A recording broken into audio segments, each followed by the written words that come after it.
جس چیز میں اللہ سے رائے لی جائے اس میں پھر دنیا کی رائے نہیں لی جاتی۔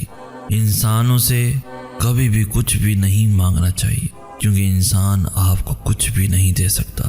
انسان تو اپنی ایک سانس کا قرض بھی اللہ کو ادا نہیں کر سکتا، تو پھر انسان آپ کو کیا دے گا؟ اس لیے ہمیشہ خالق سے مانگیں، کیونکہ اسی نے ان انسانوں کو بھی بنایا ہے جن کے پیچھے آپ بھاگتے رہتے ہیں۔ آپ اللہ سے مانگیں، کیونکہ صرف وہی ہے جو آپ کو دے سکتا ہے۔ مشورہ بھی اللہ سے کیا کرو اور مدد بھی اللہ سے مانگا کرو۔ دنیا پھر جو بھی کہے، دنیا پھر جس چیز کا دعویٰ کرے، آپ نے بس اللہ پہ یقین رکھنا ہے، پھر دیکھیں کیسے یہ دنیا بھی آپ کو ملتی ہے اور وہ دنیا بھی۔ تم ابھی ان لوگوں کو دیکھ کر جن کو وہ سب مل گیا جو تم اپنی دعاؤں میں کئی سالوں سے مانگ رہے ہو، سوچتے ہوگے کہ وہ کتنا خوش نصیب ہیں، جبکہ مجھے تو اللہ نے وہ دیا ہی نہیں، تو شاید مجھ سے اللہ ان جیسا پیار نہ کرتا ہو۔ حالانکہ اللہ ہم سب سے ایک جیسی محبت کرتا ہے۔ انہیں جلدی اس لیے مل گیا ہے کیونکہ یہ ان کا وقت ہے، اور ہماری دفعہ دیر اس لیے ہو رہی ہے کیونکہ ابھی ہمارا وقت آنا ہے۔ ابھی دعاؤں کا وقت ہے، اس لیے اللہ نے ہمیں دعاؤں میں لگا رکھا ہے۔ اس کے بعد قبولیت کا وقت بھی آئے گا، اور جب آئے گا تب تم دیکھو گے کہ اللہ نے تم سے کتنا پیار کیا ہے۔ اللہ کا جواب ضرور آئے گا، کیونکہ یہی وعدہ ہے اللہ کا۔ اللہ تمہیں تمہاری چاہ سے ہی نوازے گا، لیکن تب جب وہ چاہے گا۔ تو دوسروں کی قبول ہوتی دعائیں دیکھ کر خوش ہوا کرو، کیونکہ ان کے بعد تمہارا وقت ہے، اور تمہارا وقت سب سے بہترین وقت ہوگا، کیونکہ وہ اللہ کی رضا سے آئے گا اور اللہ کے معجزے لے کر آئے گا۔ منفی خیالات ہمیشہ شیطان کی طرف سے ہوتے ہیں، اور ایسے خیالات ہمیشہ ہمارا ذہن پیدا کرتے ہیں، دل نہیں، کیونکہ شیطان سب سے پہلے آپ کے دماغ پہ حملہ کرتا ہے، کیونکہ دماغ جسم کا وہ حصہ ہے جو ہمیں کنٹرول کرتا ہے، ہمارے خیالات کو، ہمارے کاموں کو، جو ہمیں آرڈر دیتا ہے کہ یہ کام کرنا چاہیے اور یہ نہیں، یا یہ کام ہو سکتا ہے اور یہ نہیں۔ اللہ تو دل میں رہتا ہے، اس لیے شیطان وہاں کبھی بھی نہیں جاتا۔ وہ سب سے پہلے آپ کے مائنڈ پہ اٹیک کرتا ہے، کیونکہ آپ جب ایک ہی چیز کو بار بار سوچتے ہیں تو وہ واقعی میں آپ کو حقیقت لگنے لگتی ہیں، حالانکہ وہ حقیقت ہوتی نہیں۔ دلوں میں وسوسے تب پیدا ہونا شروع ہوتے ہیں جب آپ شیطان کو اختیار دے دیتے ہیں کہ وہ آپ کو کنٹرول کرے، جب آپ اپنا آپ اسے سونپ دیتے ہیں۔ اس لیے جب بھی کوئی منفی خیال آئے اللہ کو لے کر، تو فوراً اپنا مائنڈ ڈائیورٹ کیا کریں اور ان چیزوں کو دیکھا کریں جو اللہ نے آپ کو عطا کی ہوئی ہے۔ شیطان آپ کو آپ کی آخری سانس تک مینیپولیٹ کرتا رہے گا، وہ آپ کے ذہن سے کھیلتا رہے گا، آپ کو ڈراتا رہے گا، لیکن آپ نے اپنا ایمان اتنا مضبوط رکھنا ہے کہ اپنے ڈر سے بھی ڈرنا نہیں ہے۔ جب آپ سوچ لیں گے کہ میں نے یہ کرنا ہے، تو یقین کریں آپ وہ کام کیسے کر لیں گے آپ کو خود بھی پتہ نہیں چلنا۔ بس ساری بات آپ کی سوچ کی ہے، اس لیے توکل سے کھڑے رہنا ہے، گرنے نہیں دینا خود کو، کیونکہ جو اللہ کے بہت قریب ہوتے ہیں وہ شیطان کو پسند نہیں ہوتے، اور یوں وہ انہیں اللہ سے دور کرنے کی کوشش کرتا ہے۔ تو آپ نے ایسی کی تیسی کر دینی ہے، لیکن شیطان کو آپ کے اور اللہ کے درمیان فاصلہ بننے نہیں دینا۔ جب اللہ ہمیں آزمائش میں ڈالتا ہے تو وہ اس آزمائش سے ہمیں نکالنے کا بھی راستہ بناتا ہے، اور پھر آہستہ آہستہ ہمارا رخ اس راستے کی طرف مڑنے لگتا ہے اور ہمیں اپنی مدد سے قریب تر کرتا چلا جاتا ہے۔ لیکن ہم یہ بات سمجھ نہیں پاتے، کیونکہ ہم اتنا پختہ یقین رکھتے ہی نہیں کہ اللہ ہمیں ہماری پسند سے الٹی راہ پہ چلائے اور ہم اس پہ توکل رکھ کے چلتے ہیں۔ اس لیے ہم ڈر جاتے ہیں کہ یہ تو وہ نہیں جو ہم نے سوچا تھا۔ حالانکہ وہ راستہ ہمیں وہی لے جا رہا ہوتا ہے جہاں ہم جانا چاہتے ہیں۔ ہماری ہر آزمائش ہمیں اسی معجزے تک لے جا رہی ہوتی ہے جس کا سوچ کر ہم دعا مانگتے تھے۔ اس لیے اب جب بھی یہ محسوس ہو کہ کچھ بھی نہیں بدل رہا یا سب کچھ ختم ہو گیا تو سورہ بقرہ کی یہ آیت آنکھیں بند کر کے دہرانا، جس کا مطلب یہ ہے کہ تیار ہو جاؤ، اللہ کی مدد اب بہت قریب ہے۔ پھر دیکھنا آنکھیں کھولنے سے پہلے ہی معجزے ہو جائیں گے اور بگڑے ہوئے سبھی نصیب بدل جائیں گے۔ انتظار سب سے مشکل آزمائش ہے، خاص کر یہ دعاؤں کی قبولیت کے انتظار، جب آپ کو وہ دعائیں مانگتے ہوئے ایک لمبا عرصہ گزر چکا ہوتا ہے اور ان کے جواب کا کہیں سے بھی پتہ نہیں ملتا۔ لیکن شاید یہی ہمارے ایمان کا سب سے بڑا امتحان ہوتا ہے کہ جو دعائیں ہمیں سب سے زیادہ پیاری ہوتی ہیں ان کے لیے ہمیں عام دعاؤں سے زیادہ درد سہنا پڑتا ہے، انتظار کاٹنا پڑتا ہے، لمبی آزمائشوں سے گزرنا پڑتا ہے۔ یہی دعائیں تو ہیں کہ جن کے لیے اللہ نے اپنے معجزے بنائے، ورنہ عام دعائیں تو بن مانگے بھی مل جاتی ہیں آسانی سے، لیکن ایسی دعائیں جو ممکن نہیں لگتی ان کے لیے کرشمے ہوتے ہیں، ان کے لیے کرامات ہوتی ہیں، ان کے لیے کن سے کام بنایا جاتا ہے۔ کچھ دعاؤں کے لیے بھاری قیمت ادا کرنی پڑتی ہے، لیکن وہ دعائیں اس قابل ہوتی ہیں کہ ان کے لیے ہر درد مسکرا کر سہ لیا جائے، کیونکہ آخر میں انہوں نے سب بدل دینا ہوتا ہے۔ عموماً وہی لمحات معجزوں کے ہوتے ہیں جب درد کا زور آخری حدوں پہ ہوتا ہے۔ تو پھر مانگتے رہو، بیکاز سم دعاز are worth waiting for, believe ہم۔ ہم شاید دعاؤں کو بڑا ہلکا لیتے ہیں، اس لیے ایک خاص وقت تک ہی انہیں مانگتے ہیں، اس کے بعد ہم تھک کر یہ کہنے لگتے ہیں کہ دعائیں قبول نہیں ہوتی، حالانکہ ہماری دعائیں تو ہمیشہ قبول ہوئی ہیں اور ہوتی رہیں گی۔ لیکن ہم دعاؤں کو ہمیشہ اپنی نظر سے دیکھتے ہیں اور ہماری نظر ہمیں وہی دکھاتی ہے جو ہمیں ملا نہیں ہوتا، اس لیے ہم اللہ سے بدگمان ہی رہتے ہیں۔ آپ دعاؤں کو اپنے حوالے سے نہیں بلکہ اللہ کے حوالے سے دیکھنا اور سمجھنا سیکھیں، کیونکہ جب آپ اللہ کی مصلحتوں کا سوچ کر دعاؤں کی تکمیل کو دیکھیں گے تب آپ کو پتہ چلے گا کہ آج تک کوئی بھی دعا آپ کی ایسی نہیں جو خالی واپس لوٹی ہو۔ یہی خوبصورتی ہے دعاؤں کی کہ دعائیں یا تو بری چیزوں کو بہتر بنا دیتی ہیں یا پھر ہمارے دل کو برائی سے بہتری کی جانب موڑ دیتی ہیں، یا تو ہماری چاہت کو ہمارے نصیب کا حصہ بنا دیتی ہیں یا پھر اللہ کی چاہت کو ہمارے دل کا حصہ بنا دیتی ہیں۔ لیکن دعائیں رائے گاں کبھی نہیں جاتی، دعائیں کن کن وسیلوں سے آپ تک پہنچائی جاتی ہیں اور آپ کے کام آتی ہیں، آپ یہ کبھی بھی نہیں جان سکتے۔ دعائیں آپ کو بدل دیتی ہیں اور آپ کو اندازہ بھی نہیں ہوتا، اس لیے دعائیں نہیں چھوڑتے، کچھ مل جائے تب بھی اور کچھ نہ ملے تب بھی، کیونکہ جب آپ کو لگ رہا ہوتا ہے کہ آپ کو کچھ بھی نہیں ملا، یقین کریں تب بھی آپ کو بہت کچھ مل رہا ہوتا ہے۔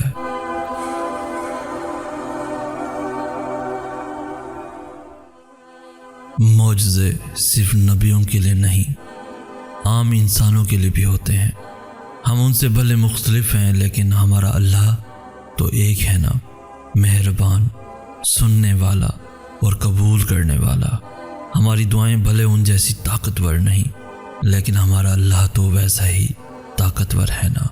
ہمارے اعمال بھلے اتنے اچھے نہیں لیکن ہمارا اللہ تو ویسا ہی رحمان ہے نا۔ ہم میں اور ان میں زمین آسمان کا فرق ہے بے شک، لیکن ہمیں جان پھونکنے والا ایک ہی ہے۔ ہم صبر میں بھلے ان سے کمزور ہیں لیکن ہم دونوں جس سے مدد مانگتے ہیں ہمارا وہ رب ایک ہی ہے جو ہم سب سے ایک جیسی محبت کرتا ہے، بہت زیادہ محبت کرتا ہے۔ وہ واحد ایسا ہے جس کی محبت جتنی بھی تقسیم کر لو سب کے حصے میں ایک سی آتی ہے، کسی کے لیے بھی کم نہیں ہوتی، نہ ہمارے نبیوں کے لیے ہوئی تھی اور نہ ہمارے لیے کبھی ہوگی، بس وہ دیکھ لیا کرتے تھے اور ہم دیکھ نہیں پاتے۔ غلط محبتیں، غلط لوگ، غلط وقت، سب کچھ ہمارے نصیب کا حصہ ہے۔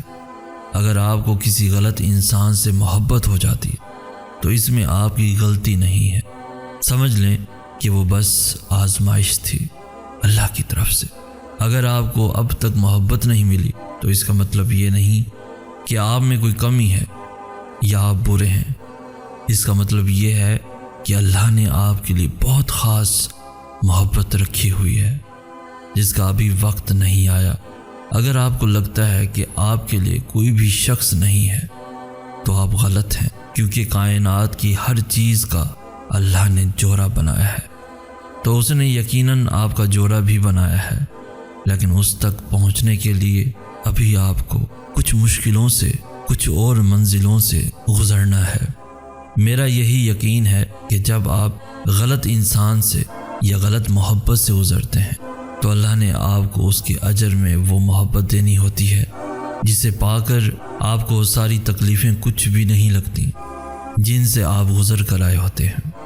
پھر آپ اس پوائنٹ پہ آ کر کہتے ہیں کہ یہ اجر تو ان تکلیفوں سے بہت بڑا ہے۔ یقین کریں ساری کمیاں پوری ہو جاتی ہیں وقت کے ساتھ ساتھ، صبر کے ساتھ ساتھ۔ میری امی کہتی ہیں کہ وقت ہمیشہ ایک سا نہیں رہتا، آپ ہیل ہوتے ہیں، آپ کے حالات بدلتے ہیں، آپ کے نصیب بدلتے ہیں۔ آج سے کچھ سال پہلے جہاں آپ تھے آج آپ وہاں نہیں ہیں، اور اس دوران آپ نے کتنے راستے بدلے ہیں، کتنی منزلیں طے کی ہیں۔ بالکل ایسے ہی آہستہ آہستہ سب ٹھیک ہو جاتا ہے۔ بس یقین رکھنا سیکھیں، کیونکہ آپ بھلے ابھی نہ جانتے ہوں کہ آپ کہاں جا رہے ہیں، لیکن اللہ جانتا ہے کہ وہ آپ کو کہیں لے جا رہا ہے، اور یقین کریں صرف اس کا جاننا ہی آپ کے لیے کافی ہے۔ اگر آپ نے تہجد کے سجدوں میں التجا نہیں کی تو آپ نے تو اس طرف کا اور ان دعاؤں کا حق ہی ادا نہیں کیا جو آپ کو اپنی جان سے بھی زیادہ پیاری ہیں۔ جو دعائیں جتنی اہم ہوتی ہیں انہیں اتنے ہی اہم طریقے سے خالق سے منوایا جاتا ہے۔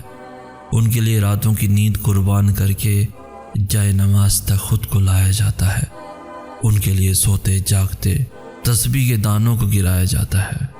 ان کے لیے مشقت کی جاتی ہے، ذہنی مشقت صبر کر کے، دلی مشقت یقین رکھ کر، جسمانی مشقت اللہ کی مخلوق کی مدد کر کے، دینی مشقت برے کاموں سے بچ کے، دنیاوی مشقت اللہ کے لیے وقت نکال کر۔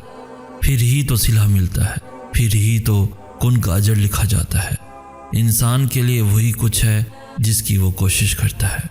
جتنی کوشش کرو گے اتنا ہی بڑا اللہ آپ کو اس کا انعام دے گا۔ جتنے پیارے انداز میں اللہ آپ کے لیے معجزے کرے گا۔ اور رات کی عبادتیں تو ویسے بھی اللہ کی محبوب عبادتیں ہیں۔ آپ اس کو محبوب بنا لو، وہ آپ کو محبوب بنا لے گا۔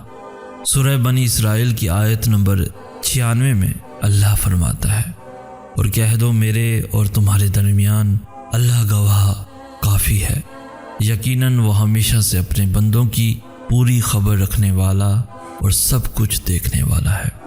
ہم مانگنے میں بڑے بکی ہیں، لیکن ہم اپنے ایمان میں بہت کچے ہیں، اس لیے ہم جلدی نا امید ہو جاتے ہیں اور فوراً سوچنے لگتے ہیں کہ اللہ ہمارے ساتھ انصاف نہیں کرتا، یا اللہ ان لوگوں پہ ہی مہربانیاں کیے جا رہا ہے جو دوسروں کے ساتھ برا کرتے ہیں، یا جنہوں نے ہمارے ساتھ برا کیا ہوتا ہے۔ لیکن میں آپ کو ایک حقیقت بتاؤں، ہر انسان اپنی ہی عزت میں اپنے کیے کی سزا بھگت رہا ہوتا ہے۔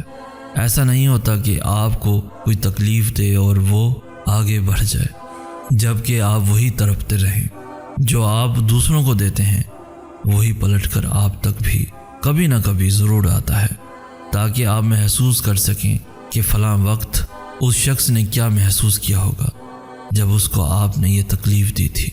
اللہ حق کا خدا ہے، اور وہ حق پہ چلنے والوں کو کبھی بھی اکیلا نہیں چھوڑتا۔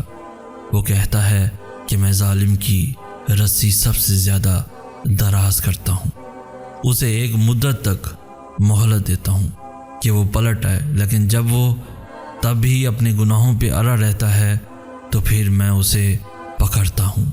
اور یاد رکھو اللہ کی پکڑ بہت سخت ہوتی ہے۔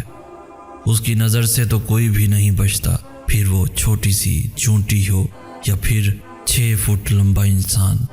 وہ سب سنتا ہے، وہ سب دیکھتا ہے، وہ سب جانتا ہے کہ کس کی نیت کیا ہے اور کس نے اس نیت کی بنا پر کیا کیا ہے۔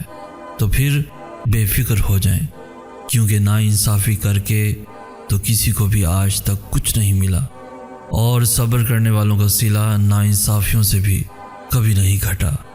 اللہ نے کہہ دیا ہے کہ باطل کتنا ہی طاقتور کیوں نہ ہو جائے، اسے آخر میں ہر حال میں مٹنا ہی ہے، اور حق کتنا ہی کمزور کیوں نہ ہو جائے، اسے آخر میں رہنا ہی ہے ہمیشہ۔ باطل کی فوج کتنی ہی بڑی کیوں نہ ہو، حق کے سامنے کبھی کھڑی نہیں ہو سکتی، کیونکہ حق والوں کے ساتھ اللہ کھڑا ہوتا ہے، اور جس کے ساتھ اللہ کھڑا ہوتا ہے اسے دنیا کبھی رسوا نہیں کر سکتی۔ غلط محبتیں، غلط لوگ، غلط وقت، سب کچھ ہمارے نصیب کا حصہ ہے۔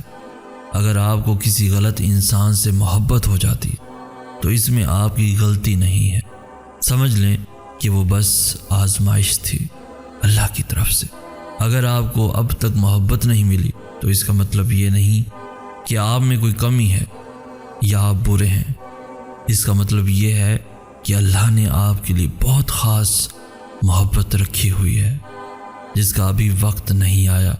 اگر آپ کو لگتا ہے کہ آپ کے لیے کوئی بھی شخص نہیں ہے تو آپ غلط ہیں، کیونکہ کائنات کی ہر چیز کا اللہ نے جوڑا بنایا ہے، تو اس نے یقیناً آپ کا جوڑا بھی بنایا ہے، لیکن اس تک پہنچنے کے لیے ابھی آپ کو کچھ مشکلوں سے، کچھ اور منزلوں سے گزرنا ہے۔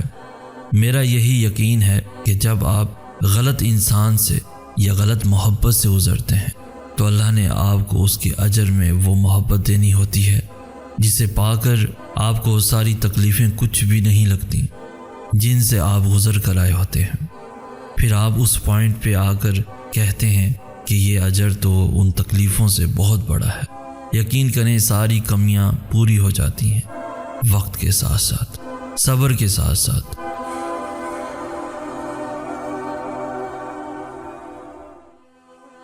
ہم مانگنے میں بڑے بکی ہیں، لیکن ہم اپنے ایمان میں بہت کچے ہیں، اس لیے ہم جلدی نا امید ہو جاتے ہیں اور فوراً سوچنے لگتے ہیں کہ اللہ ہمارے ساتھ انصاف نہیں کرتا، یا اللہ ان لوگوں پہ ہی مہربانیاں کیے جا رہا ہے جو دوسروں کے ساتھ برا کرتے ہیں یا جنہوں نے ہمارے ساتھ برا کیا ہوتا ہے۔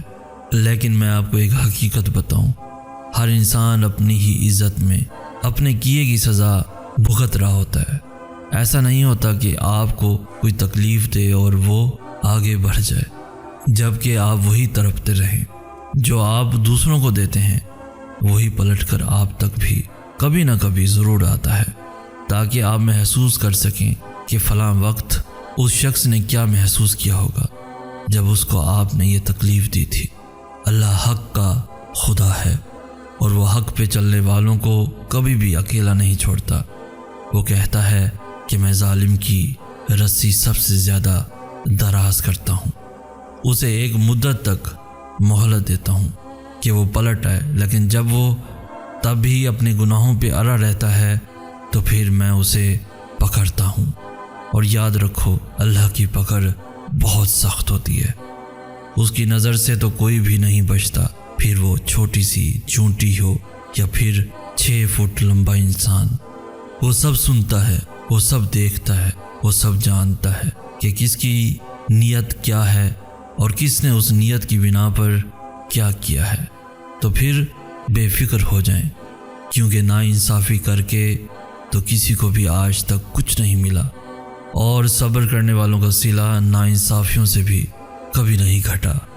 اللہ نے کہہ دیا ہے کہ باطل کتنا ہی طاقتور کیوں نہ ہو جائے، اسے آخر میں ہر حال میں مٹنا ہی ہے، اور حق کتنا ہی کمزور کیوں نہ ہو جائے، اسے آخر میں رہنا ہی ہے ہمیشہ۔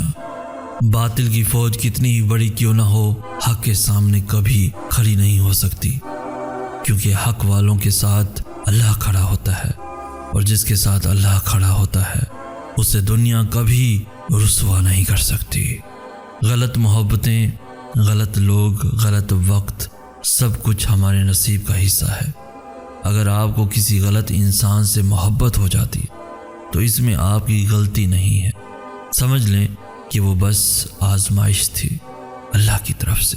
اگر آپ کو اب تک محبت نہیں ملی تو اس کا مطلب یہ نہیں کہ آپ میں کوئی کمی ہے یا آپ برے ہیں۔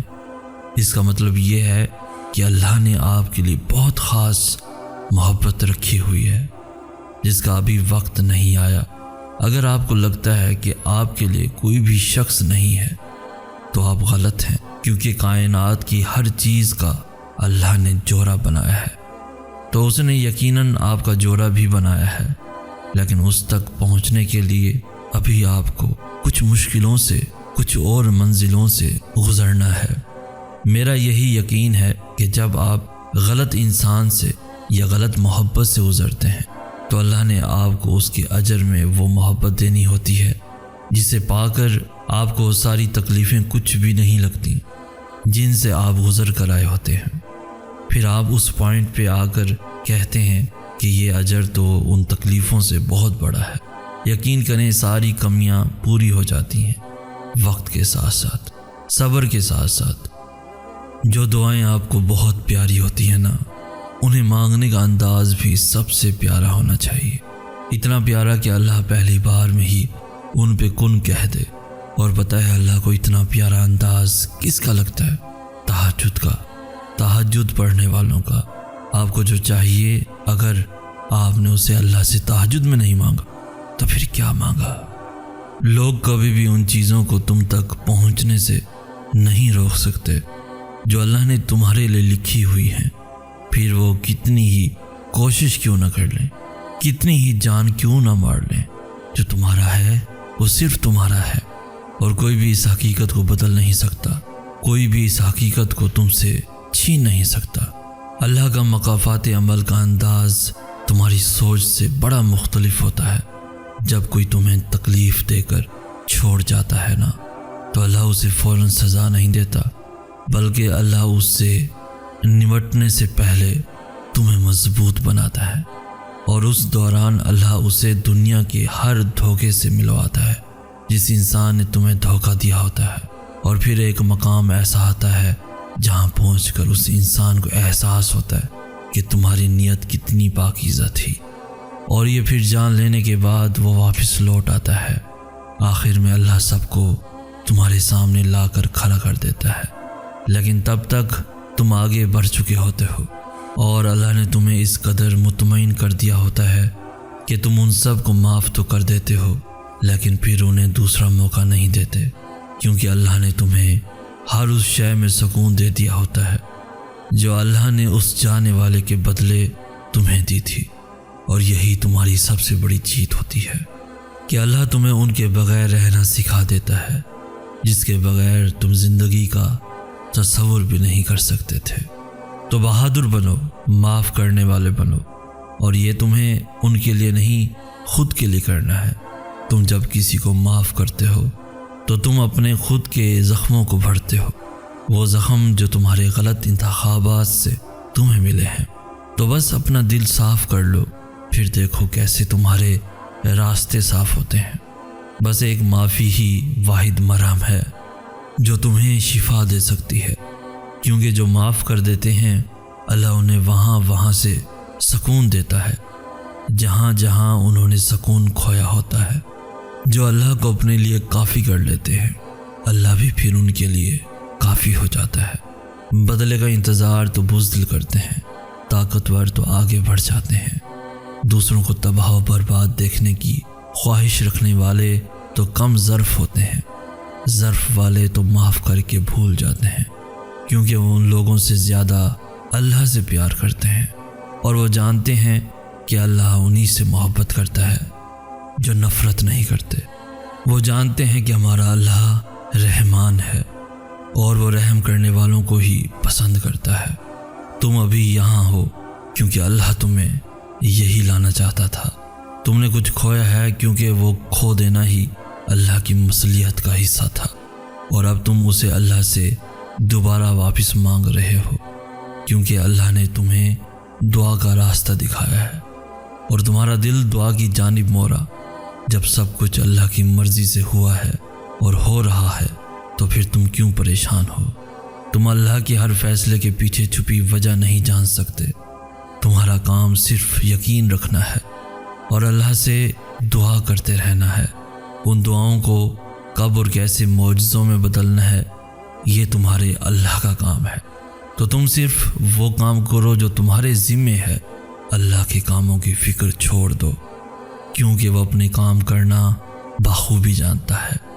ہم نہیں جانتے کہ ہماری دعاؤں کے جواب کس راستے سے ہم تک آئیں گے، لیکن اللہ جانتا ہے۔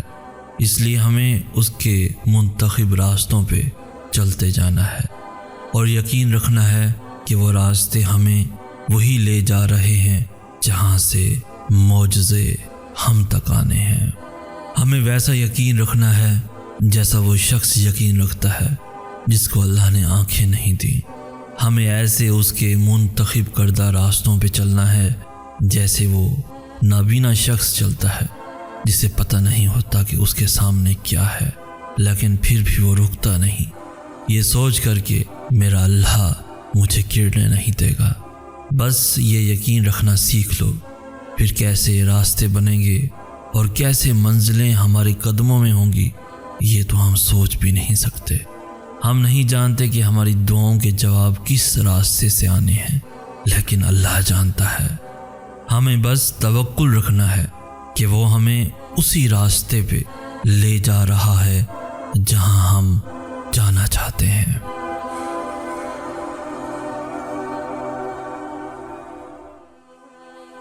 ہمیں ویسا یقین رکھنا ہے جیسا وہ شخص یقین رکھتا ہے جس کو اللہ نے آنکھیں نہیں دیں۔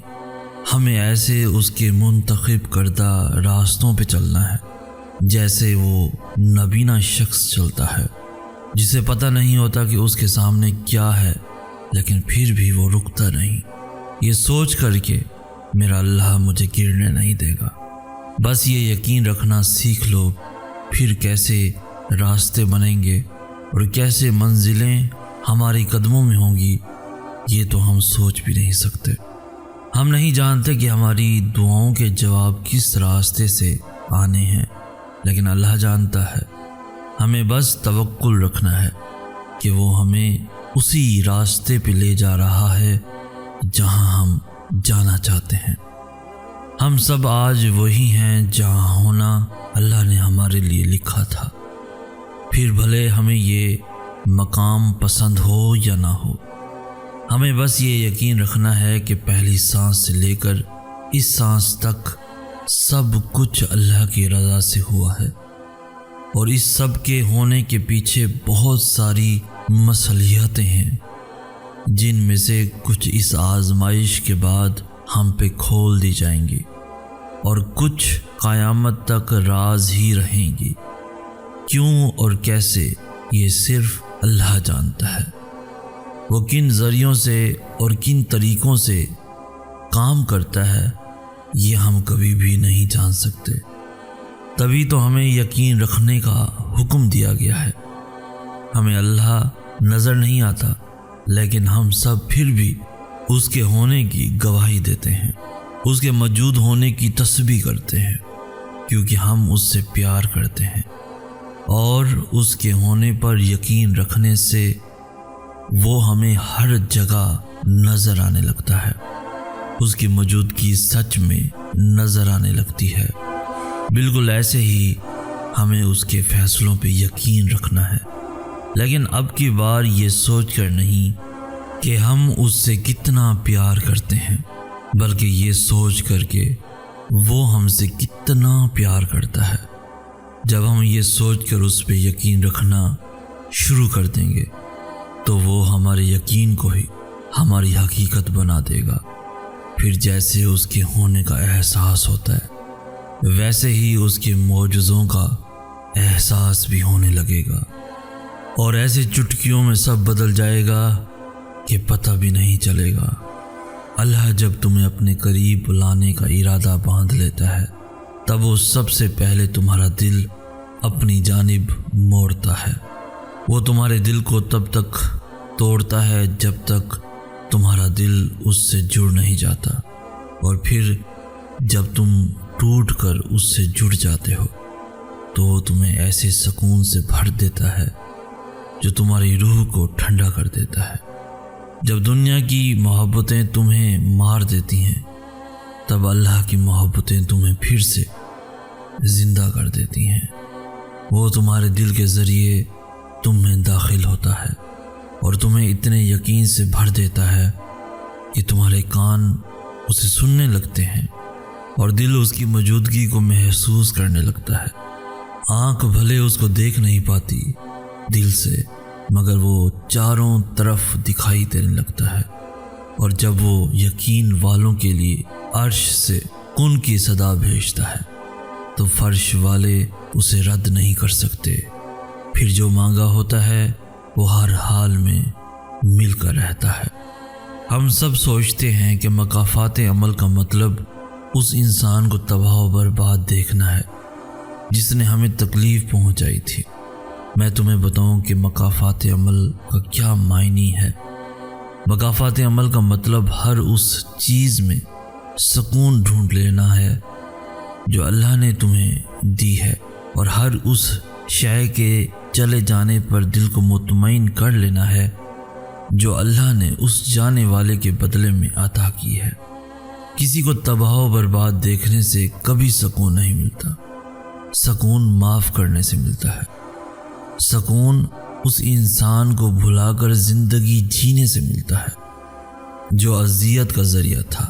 سکون خود کو واپس ڈھونڈنے سے ملتا ہے، کیونکہ اللہ فرماتا ہے کہ ہم نے تم میں سے ہی لوگوں کو تمہارے لیے آزمائش بنایا ہے۔ تو کچھ لوگ صرف امتحان ہوتے ہیں ہمارا، ہمیں اللہ کے قریب کرنے کا وسیلہ ہوتے ہیں۔ تمہیں کسی کا سکون چھین لینے کی خواہش کرنے سے اپنا سکون واپس کبھی نہیں ملے گا۔ تمہیں اپنے آپ میں ہی اپنا سکون ڈھونڈنا پڑے گا۔ تمہیں شکر کرنے سے سکون حاصل ہوگا، تمہیں اعلیٰ ظرف رکھنے سے سکون ملے گا۔ یہی خاصیت ہے مکافات عمل کی کہ تم ان کے بغیر رہنا سیکھ جاتے ہو جو تمہاری زندگی ہوا کرتے تھے، اور وہ لوگ وہی کے وہی رکے رہتے ہیں جہاں وہ تمہیں چھوڑ کر گئے تھے۔ تو بہادر بنو، معاف کرنے والے بنو، اور یہ تمہیں ان کے لیے نہیں خود کے لیے کرنا ہے۔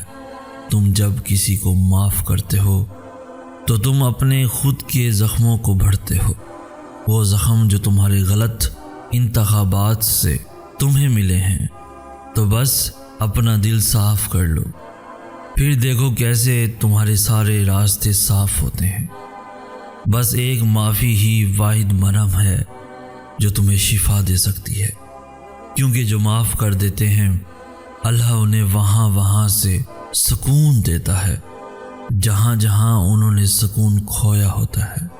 جو اللہ کو اپنے لیے کافی کر لیتے ہیں اللہ بھی پھر ان کے لیے کافی ہو جاتا ہے۔ بدلے کا انتظار تو بزدل کرتے ہیں، طاقتور تو آگے بڑھ جاتے ہیں۔ دوسروں کو تباہ و برباد دیکھنے کی خواہش رکھنے والے تو کم ظرف ہوتے ہیں، ظرف والے تو معاف کر کے بھول جاتے ہیں، کیونکہ وہ ان لوگوں سے زیادہ اللہ سے پیار کرتے ہیں، اور وہ جانتے ہیں کہ اللہ انہی سے محبت کرتا ہے جو نفرت نہیں کرتے۔ وہ جانتے ہیں کہ ہمارا اللہ رحمان ہے اور وہ رحم کرنے والوں کو ہی پسند کرتا ہے۔ جانتے ہو یہ کیسے پتہ چلتا ہے کہ اللہ تم سے محبت کرتا ہے؟ جب گناہ کے فوراً بعد تمہارا ندامت بھرا ضمیر تمہیں توبہ تک لے آئے، جب مایوسی کے بعد یکدم کوئی طاقتور سا معجزوں کا خیال تمہیں واپس اللہ تک کھینچ لائے، جب ہار کر گرنے ہی والے ہو کہ اچانک سے تمہارے ذہن میں تہجد کی ترکیب آ جائے، جب رفتہ رفتہ حالات اتنے خراب ہو جائیں کہ تمہارا بے نمازی دل تمہیں سجدوں تک گھسیٹ لائے، جب وقت سے پہلے ہی اللہ تمہاری دعاؤں کی حقیقت تم پہ کھول دے اور تم بچ جاؤ، جب سب کچھ تمہارے ہاتھ سے نکل جائے، صرف تم رہ جاؤ اور تمہارا اللہ رہ جائے، تو سمجھ لینا کہ اللہ تم سے پیار کرتا ہے۔ ہر وہ چیز، ہر وہ انسان جو تمہیں گھما پھرا کے واپس اللہ کے پاس لے آئے، وہ اللہ کی محبت ہے۔ پھر بھلے ہی وہ چیز تمہیں ملے یا نہ ملے، کسی کا مل جانا بھی اللہ کی محبت ہے، اور کسی کا کھو جانا بھی آزمائش بھی نعمت ہے اور آسانیاں بھی۔ اللہ جسے جتنا آزماتا ہے اس سے اتنا ہی محبت کرتا ہے، کیونکہ وہ جس سے محبت کرتا ہے انہیں ہی ہمیشہ اپنے قریب رکھتا ہے۔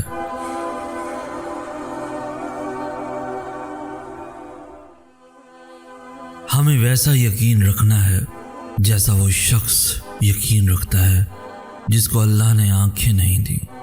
ہمیں ایسے اس کے منتخب کردہ راستوں پہ چلنا ہے جیسے وہ نابینا شخص چلتا ہے، جسے پتہ نہیں ہوتا کہ اس کے سامنے کیا ہے، لیکن پھر بھی وہ رکتا نہیں، یہ سوچ کر کے میرا اللہ مجھے گرنے نہیں دے گا۔ بس یہ یقین رکھنا سیکھ لو، پھر کیسے راستے بنیں گے اور کیسے منزلیں ہماری قدموں میں ہوں گی، یہ تو ہم سوچ بھی نہیں سکتے۔ ہم نہیں جانتے کہ ہماری دعاؤں کے جواب کس راستے سے آنے ہیں، لیکن اللہ جانتا ہے۔ ہمیں بس توکل رکھنا ہے کہ وہ ہمیں اسی راستے پہ لے جا رہا ہے جہاں ہم جانا چاہتے ہیں۔ ہم سب آج وہی ہیں جہاں ہونا اللہ نے ہمارے لیے لکھا تھا، پھر بھلے ہمیں یہ مقام پسند ہو یا نہ ہو۔ ہمیں بس یہ یقین رکھنا ہے کہ پہلی سانس سے لے کر اس سانس تک سب کچھ اللہ کی رضا سے ہوا ہے، اور اس سب کے ہونے کے پیچھے بہت ساری مصلحتیں ہیں، جن میں سے کچھ اس آزمائش کے بعد ہم پہ کھول دی جائیں گی اور کچھ قیامت تک راز ہی رہیں گی۔ کیوں اور کیسے یہ صرف اللہ جانتا ہے۔ وہ کن ذریعوں سے اور کن طریقوں سے کام کرتا ہے یہ ہم کبھی بھی نہیں جان سکتے، تبھی تو ہمیں یقین رکھنے کا حکم دیا گیا ہے۔ ہمیں اللہ نظر نہیں آتا، لیکن ہم سب پھر بھی اس کے ہونے کی گواہی دیتے ہیں، اس کے موجود ہونے کی تسبیح کرتے ہیں، کیونکہ ہم اس سے پیار کرتے ہیں، اور اس کے ہونے پر یقین رکھنے سے وہ ہمیں ہر جگہ نظر آنے لگتا ہے، اس کی موجودگی سچ میں نظر آنے لگتی ہے۔ بالکل ایسے ہی ہمیں اس کے فیصلوں پہ یقین رکھنا ہے، لیکن اب کی بار یہ سوچ کر نہیں کہ ہم اس سے کتنا پیار کرتے ہیں، بلکہ یہ سوچ کر کے وہ ہم سے کتنا پیار کرتا ہے۔ جب ہم یہ سوچ کر اس پہ یقین رکھنا شروع کر دیں گے تو وہ ہمارے یقین کو ہی ہماری حقیقت بنا دے گا۔ پھر جیسے اس کے ہونے کا احساس ہوتا ہے، ویسے ہی اس کے معجزوں کا احساس بھی ہونے لگے گا، اور ایسے چٹکیوں میں سب بدل جائے گا کہ پتہ بھی نہیں چلے گا۔ اللہ جب تمہیں اپنے قریب لانے کا ارادہ باندھ لیتا ہے، تب وہ سب سے پہلے تمہارا دل اپنی جانب موڑتا ہے۔ وہ تمہارے دل کو تب تک توڑتا ہے جب تک تمہارا دل اس سے جڑ نہیں جاتا، اور پھر جب تم ٹوٹ کر اس سے جڑ جاتے ہو تو وہ تمہیں ایسے سکون سے بھر دیتا ہے جو تمہاری روح کو ٹھنڈا کر دیتا ہے۔ جب دنیا کی محبتیں تمہیں مار دیتی ہیں، تب اللہ کی محبتیں تمہیں پھر سے زندہ کر دیتی ہیں۔ وہ تمہارے دل کے ذریعے تم میں داخل ہوتا ہے اور تمہیں اتنے یقین سے بھر دیتا ہے کہ تمہارے کان اسے سننے لگتے ہیں اور دل اس کی موجودگی کو محسوس کرنے لگتا ہے۔ آنکھ بھلے اس کو دیکھ نہیں پاتی دل سے، مگر وہ چاروں طرف دکھائی دینے لگتا ہے، اور جب وہ یقین والوں کے لیے عرش سے کن کی صدا بھیجتا ہے تو فرش والے اسے رد نہیں کر سکتے۔ پھر جو مانگا ہوتا ہے وہ ہر حال میں مل کر رہتا ہے۔ ہم سب سوچتے ہیں کہ مکافات عمل کا مطلب اس انسان کو تباہ و برباد دیکھنا ہے جس نے ہمیں تکلیف پہنچائی تھی، میں تمہیں بتاؤں کہ مکافات عمل کا کیا معنی ہے۔ مکافات عمل کا مطلب ہر اس چیز میں سکون ڈھونڈ لینا ہے جو اللہ نے تمہیں دی ہے، اور ہر اس شے کے چلے جانے پر دل کو مطمئن کر لینا ہے جو اللہ نے اس جانے والے کے بدلے میں عطا کی ہے۔ کسی کو تباہ و برباد دیکھنے سے کبھی سکون نہیں ملتا، سکون معاف کرنے سے ملتا ہے۔ سکون اس انسان کو بھلا کر زندگی جینے سے ملتا ہے جو اذیت کا ذریعہ تھا۔ سکون خود کو واپس ڈھونڈنے سے ملتا ہے، کیونکہ اللہ فرماتا ہے کہ ہم نے تم میں سے ہی لوگوں کو تمہارے لیے آزمائش بنایا ہے۔ تو کچھ لوگ صرف امتحان ہوتے ہیں ہمارا، ہمیں اللہ کے قریب کرنے کا وسیلہ ہوتے ہیں۔ تمہیں کسی کا سکون چھین لینے کی خواہش کرنے سے اپنا سکون واپس کبھی نہیں ملے گا۔ تمہیں اپنے آپ میں ہی اپنا سکون ڈھونڈنا پڑے گا۔ تمہیں شکر کرنے سے سکون حاصل ہوگا، تمہیں اعلیٰ ظرف رکھنے سے سکون ملے گا۔ یہی خاصیت ہے مکافات عمل کی کہ تم ان کے بغیر رہنا سیکھ جاتے ہو جو تمہاری زندگی ہوا کرتے تھے، اور وہ لوگ وہی کے وہی رکے رہتے ہیں جہاں وہ تمہیں چھوڑ کر گئے تھے۔ تو بہادر بنو، معاف کرنے والے بنو، اور یہ تمہیں ان کے لیے نہیں خود کے لیے کرنا ہے۔ تم جب کسی کو معاف کرتے ہو تو تم اپنے خود کے زخموں کو بھرتے ہو، وہ زخم جو تمہارے غلط انتخابات سے تمہیں ملے ہیں۔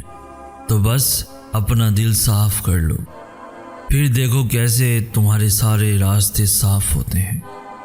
بس ایک معافی ہی واحد مرہم ہے جو تمہیں شفا دے سکتی ہے، کیونکہ جو معاف کر دیتے ہیں اللہ انہیں وہاں سے سکون دیتا ہے جہاں جہاں انہوں نے سکون کھویا ہوتا ہے۔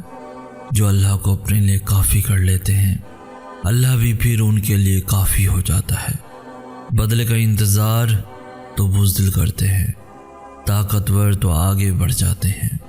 دوسروں کو تباہ و برباد دیکھنے کی خواہش رکھنے والے تو کم ظرف ہوتے ہیں، ظرف والے تو معاف کر کے بھول جاتے ہیں، کیونکہ وہ ان لوگوں سے زیادہ اللہ سے پیار کرتے ہیں، اور وہ جانتے ہیں کہ اللہ انہی سے محبت کرتا ہے جو نفرت نہیں کرتے۔ وہ جانتے ہیں کہ ہمارا اللہ رحمان ہے اور وہ رحم کرنے والوں کو ہی پسند کرتا ہے۔ جانتے ہو یہ کیسے پتہ چلتا ہے کہ اللہ تم سے محبت کرتا ہے؟ جب گناہ کے فوراً بعد تمہارا ندامت بھرا ضمیر تمہیں توبہ تک لے آئے، جب مایوسی کے بعد یکدم کوئی طاقتور سا معجزوں کا خیال تمہیں واپس اللہ تک کھینچ لائے، جب ہار کر گرنے ہی والے ہو کہ اچانک سے تمہارے ذہن میں تہجد کی ترکیب آ جائے، جب رفتہ رفتہ حالات اتنے خراب ہو جائیں کہ تمہارا بے نمازی دل تمہیں سجدوں تک گھسیٹ لائے، جب وقت سے پہلے ہی اللہ تمہاری دعاؤں کی حقیقت تم پہ کھول دے اور تم بچ جاؤ، جب سب کچھ تمہارے ہاتھ سے نکل جائے، صرف تم رہ جاؤ اور تمہارا اللہ رہ جائے، تو سمجھ لینا کہ اللہ تم سے پیار کرتا ہے۔ ہر وہ چیز، ہر وہ انسان جو تمہیں گھما پھرا کے واپس اللہ کے پاس لے آئے وہ اللہ کی محبت ہے۔ پھر بھلے ہی وہ چیز تمہیں ملے یا نہ ملے، کسی کا مل جانا بھی اللہ کی محبت ہے، اور کسی کا کھو جانا بھی آزمائش بھی نعمت ہے اور آسانیاں بھی۔ اللہ جسے جتنا آزماتا ہے اس سے اتنا ہی محبت کرتا ہے، کیونکہ وہ جس سے محبت کرتا ہے انہیں ہی ہمیشہ اپنے قریب رکھتا ہے۔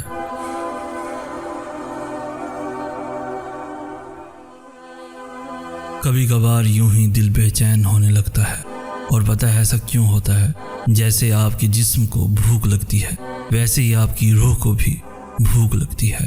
ہاں، ایک خاص وقت تک تو آپ کا جسم وہ بھوک برداشت کر لیتا ہے، لیکن اس کے بعد وہ کانپنے لگتا ہے اور آپ سے مدد مانگنے لگتا ہے، اور آپ کو بتانے لگتا ہے کہ یہاں کچھ ٹھیک نہیں ہے، کچھ مسنگ ہے۔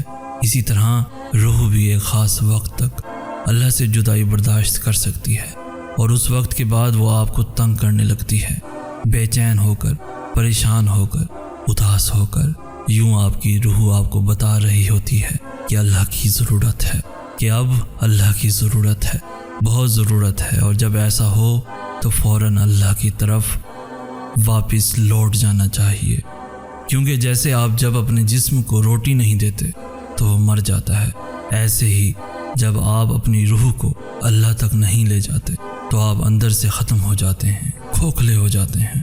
اور وہ دل بھی بھلا دل ہے جس میں اللہ نہ ہو، وہ زندگی بھی کوئی زندگی ہے جو اللہ سے بچھڑ کر گزاری ہو۔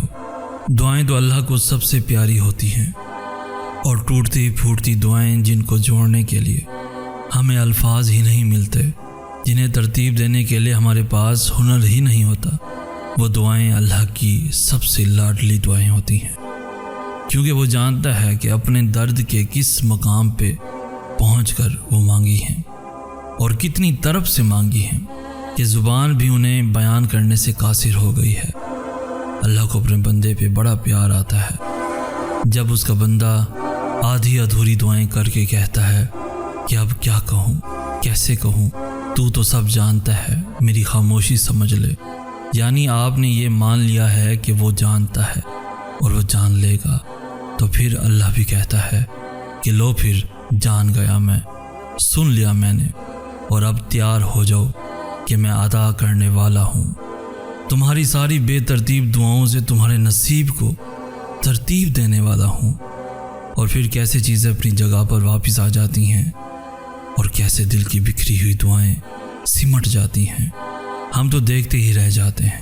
میرے پیارے اللہ کے سارے کام ہی بڑے پیارے اور انوکھے ہوتے ہیں، تو پھر مانگتے رہیں، الفاظ نہ ملیں تو رو دیں، کیونکہ وہ سب سمجھتا ہے، وہ تو چونٹی کی دھڑکن بھی سنتا ہے۔